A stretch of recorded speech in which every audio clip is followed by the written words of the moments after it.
When you work for others, you are at their mercy. They own your work. They own you. Your creative spirit is squashed. What keeps you in such positions is a fear of having to sink or swim on your own. Instead, you should have a greater fear of what will happen to you if you remain dependent on others for power. Your goal in every maneuver in life must be ownership. Work in the corner for yourself. When it's yours to lose. You're more motivated, more creative, more alive. The ultimate power in life is to be completely self-reliant, completely yourself. The most expensive thing we spend is time, because we can't get it back. Before I had money, when I'm poor, when I'm in the middle, when I'm rich, regardless, I've been on each one of those portions of the journey. Right. I had fun. When we didn't have no money, it was fun.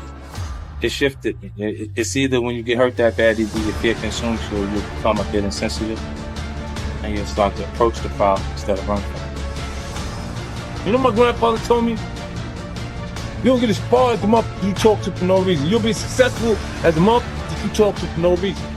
What I mean is, if you spending your day talking to a nigga that ain't got nothing going on, what the kind of information can he offer you? Can he help you learn something? Can he teach you something in the conversation? When losing's not an option, then you gotta do everything possible to win. And I don't understand how they become complacent and feel like, oh, it's okay. You know, you get people that deal with things by not actually dealing with them. You ever seen a rich one start to fight? When doing well love, don't start to fight. He's having a good time. He's partying, they got bottles.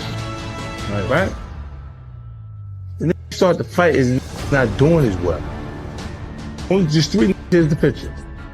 And rich niggas, you got tough niggas, and they can easily become collateral damage. Do you want to feel like you're afraid all the time? Or do you start to become the aggressor? And you start saying, you know what? You ain't got to find me because I'm looking for you. And then it changes everything.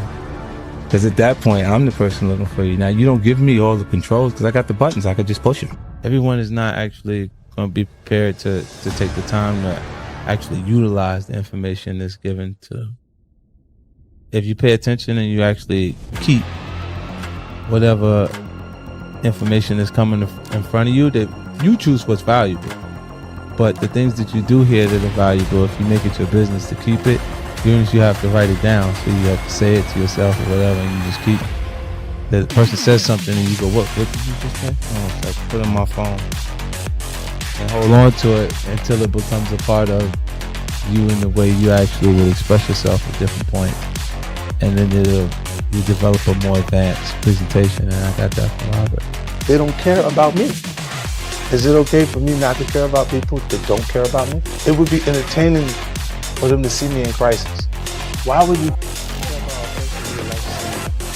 under the worst circumstances you could be in? I had to convince myself that I'm gonna make it, you know, regardless of how people felt at that time. And what it does is it makes you feel like, well, it made me feel like there's gonna be points that people are gonna mistake my confidence for arrogance.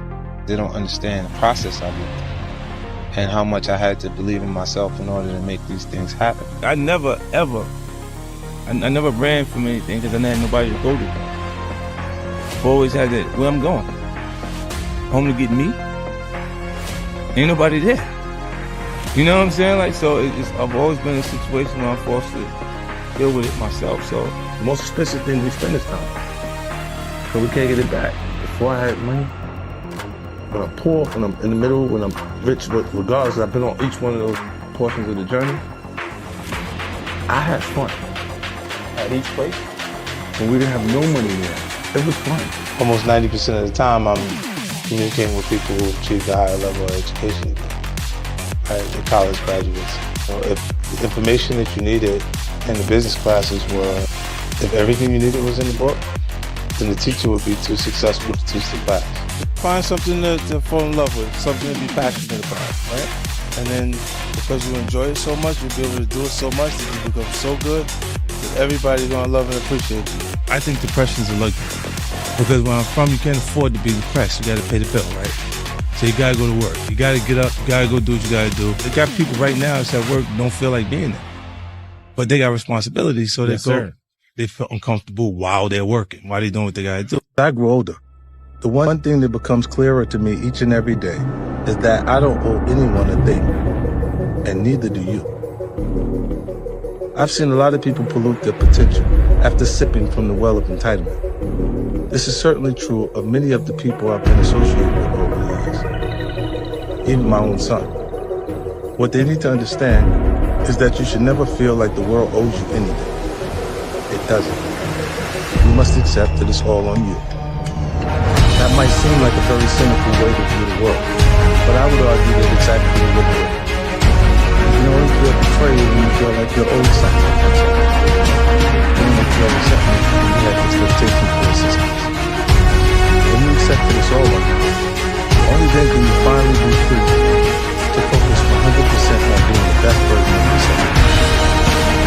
Either I'm going to get rich or I'm going to die in poverty. I'm going to be poverty. I'm going to die in poverty. Give me or die trying. I don't know. Try it.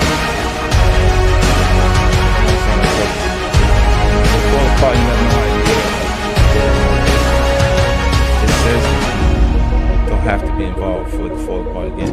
I think the things you go through make who you are. I don't regret these things. I don't regret them because I don't think I'd be who I am today if I wasn't exposed to those situations. If you ask me, would I, those are unfortunate situations that I've had to experience. If I had a choice, I would definitely this portion of no matter what people think, whether it's the actions, what other things, every time it comes to some of them,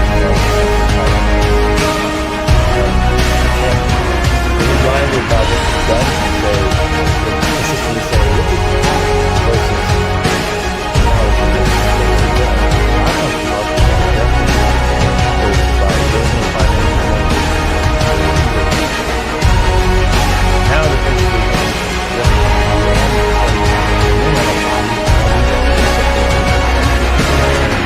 having the ability to focus on something, on to work on it, will allow you to work hard enough to be good enough at it. That's the Kobe Bryant way. He out and work with people. A lot of people in the league perform according to their paycheck. They ain't getting that money, let them do it. And that's what separates him and makes him special to us in a different way, even after he's gone. Never happens on your time, like when you think you're ready, like it's supposed to happen. It always happens when it's supposed to happen. Because the period that you feel ready and people are not acknowledging the material the way you feel like they should because it's good, is the time that you actually develop skin thick enough to survive when it does work. If you're spending your day talking to a nigga that ain't got nothing going on, what the kind of information could he offer you? Can he help you learn something? Can he teach you something in the conversation? I love to bring everybody with me. So not be someone new, be a better one. But like they want to do the same. They want to shoot dice. They have the same argument. The same different. You know what I mean? It's just circumstances push you back. I don't mind losing. I just like to lose at my expense. Let it be my fault. If I'm losing based on someone else's decision to do it, I'm furious. I was afraid and I was uncomfortable with being afraid. It's either when you get hurt that bad, either your fear consumes you, or you become a bit insensitive, and you start to approach the problem instead of running. I try not to surround myself with people that I have to be defensive of. You know, and that is anger.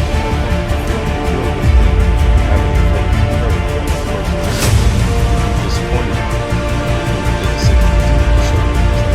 Some of these guys, they didn't roll with anybody that embraced them.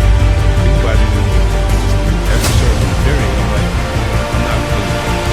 Imagine, so yes, my man's over there talking over there.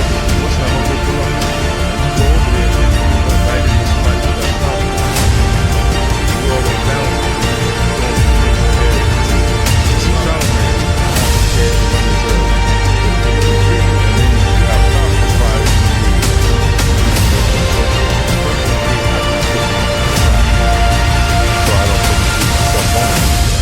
You know, I had to convince myself that I'm gonna make it. You know, regardless of how people felt at that time, and what it does is it makes you feel like, or it made me feel like, there's going to be points that people are going to mistake my confidence for arrogance, because they don't understand the process of it and how much I had to believe in myself in order to make these things happen. I feel like you can will yourself into a good space. Things that are meant to happen will, and if you believe in yourself enough, you can help yourself. You can inspire